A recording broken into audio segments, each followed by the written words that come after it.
As all of you are aware, we are in the midst of mourning the loss of our daughter, גילה. And it's interesting, perhaps upsetting in a sense, that I find that during this period of mourning, particularly with regards to a loss of a child, people become very funny, awkward in a large sense. There are many times when I will walk into a shul or walk into a public place, and people who would normally come over and approach and schmooze and talk, all of a sudden a cat bit their tongue. They don't know what to say. They kind of either ignore you, turn the other cheek, kind of pretend like they don't necessarily see you, and certainly do not take the incentive to approach you. And I understand it. I get it. They're uncomfortable. They're not sure of exactly what to say. In fact, there are many times when I'll walk into a place and I almost ask myself, do I have tzaraat? Am I a leper that people can no longer speak to me? Paranoid? Perhaps. But I don't think so.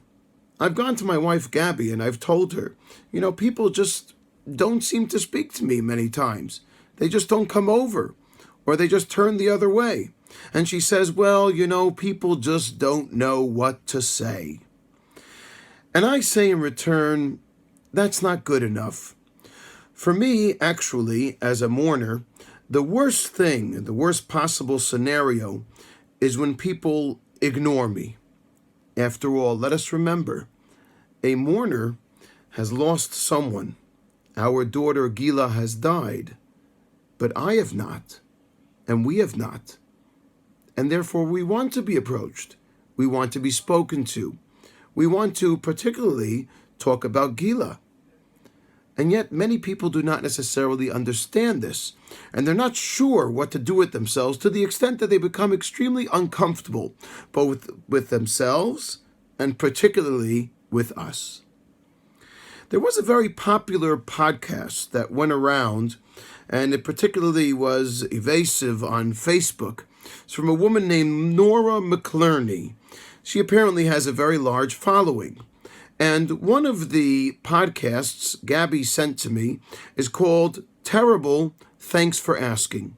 She lost her husband, she lost a child, and obviously it was very, very heart-wrenching and very difficult for her to deal with. And in the podcast, she speaks about how many people have come to her and have said to her, why don't you just move on? Or we hope that one day you will move on.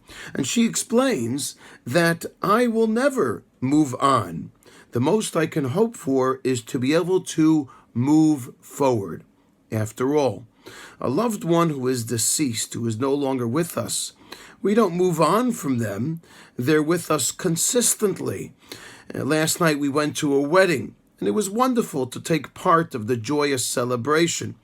But at the end of the day, Gabby and I returned home, and before we went to bed, once again, the looming reality that גילה is not with us and that we will never see her again is starkly there. And it is reality that clearly slaps you across the face, consistently and persistently every day, if not more than once. And so, sure enough, you never really move on.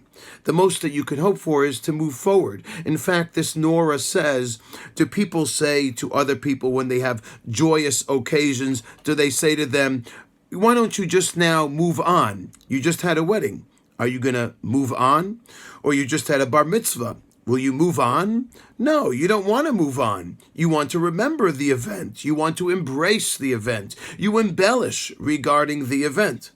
And therefore, moving on is not an option, both in joyous occasions and in sad and tragic, unfortunate consequences. But what we have to realize is, in actuality, this concept of not moving on but moving forward was not something that originated by Nora in her podcast. It actually reveals itself in this week's Parsha. Bnei Yisrael, the Jewish people, come out of Egypt.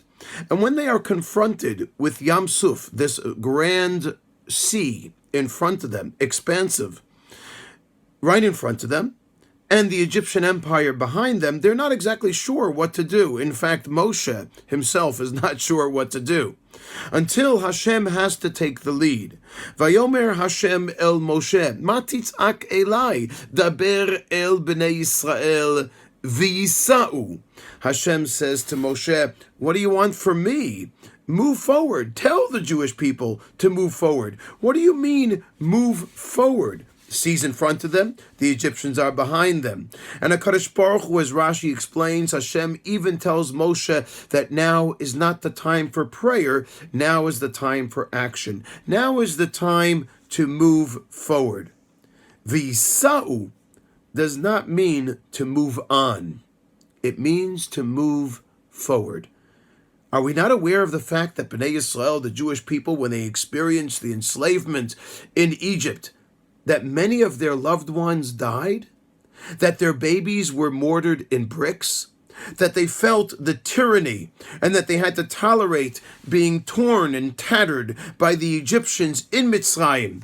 We all know that that was clearly a reality, an unfortunate reality that they had to deal with. And now when they come out of Mitzrayim, all of a sudden Hashem would expect from them to move on? No.